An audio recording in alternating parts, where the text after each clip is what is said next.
Thank you, Pierce. Let me tell you a little story. When I took over as Prime Minister in 2016, we inherited a program where we were in partnership with an entity that is very well known in the country and work with the government in providing social housing. That entity was Food for the Poor. It's an amazing organization, and it has provided housing to many Jamaicans. Many Jamaicans have benefited. We revised the program because from an administrative perspective and from a cost perspective, we thought that we needed to expand the program and expand the speed, expand the pool of beneficiaries, but also to improve on the speed of delivery. Now, Marvalee told me that she has been trying to get a house since 2010. So I said, Marvalee, looking at her, she's overwhelmed. She's not able to express it, but I'm right beside her, so I'm feeling the emotions. So she's been waiting since 2010. Now, the Food for the Poor program would have evolved and would have come to an end. And under the new program that we established, the new social housing program, the former Member of Parliament, Richard Azan, would have made a recommendation that you should be a beneficiary. We had an election in 2020, and Philip succeeded Richard as your new MP, coming from a different side of the aisle. But you will notice that the program is not about your political affiliation. It doesn't matter, right? What we want to achieve is that every Jamaican, regardless of the color you were born with or the color you chose, you should be able to live in a decent standard of housing. And that's what I want to achieve. I'm particularly happy, particularly pleased to see Marvalee, R-I-E, right, get her house today because she has been waiting for so long. The message is, yes, we estimate that there are about 6,000 Jamaican households that live in conditions like these, and I'll ask the Deputy Mayor and the Councillor to just bring to their attention the circumstances under which Marvalee and her family lived before. And, it is understandable if the members of these households become frustrated, if they lose hope, if they curse the government, if they just get frustrated. It's understand. I understand it. But I want to say to you that giving up hope, losing faith, retreating to the fringe of society doesn't help.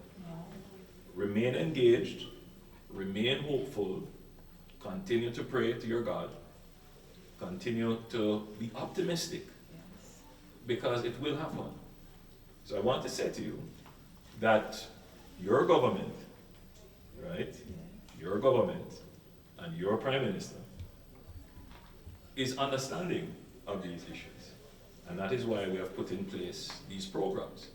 So in about the last 3 or 4 years, 3 years really, the program is about 3 years old now. 2018, 2020. 2020, yes. Yeah, so it's about 3 years old now, that we have managed to deliver 165 houses so far, and by the end of this fiscal year, we'll be at 200. Now, we are at a point where we're going to scale up the program, meaning we're going to allocate more money to the budget so we can do more houses, but we're going to do some other things that will help to expand our ability to put smiles on faces like Marvalee's. One is that we need more qualified contractors, Yes, that is so true. right? Because that That is is so true. a limit to the Yes. program, right? The contract, if we had more qualified contractors, This would finish before. yes.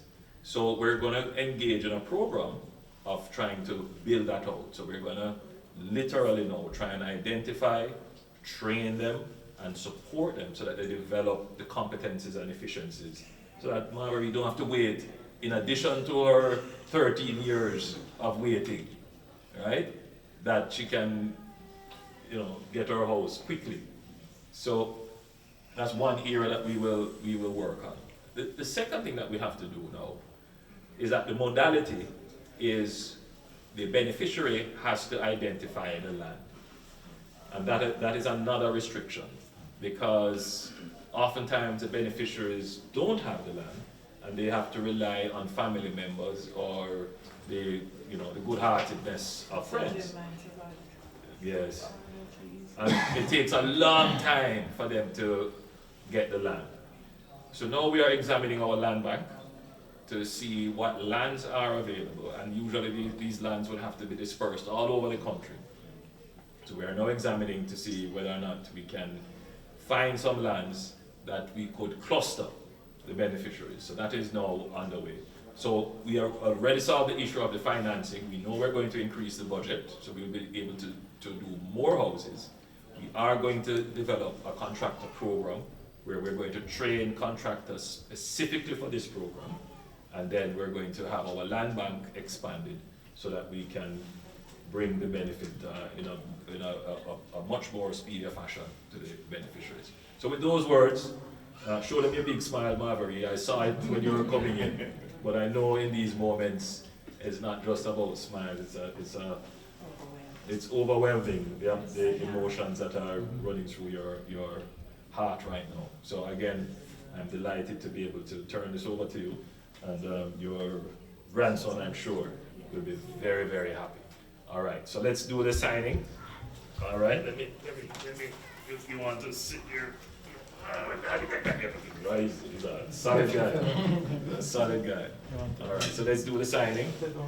All right, so Marbury, you're going to sign here, and MP Henriquez is going to witness. All right? Sure. So this is a social contract, which basically says, Marbury, that this is your house for residence, and that you're not going to turn it into Marbury's Nail Tech or Marbury's pub.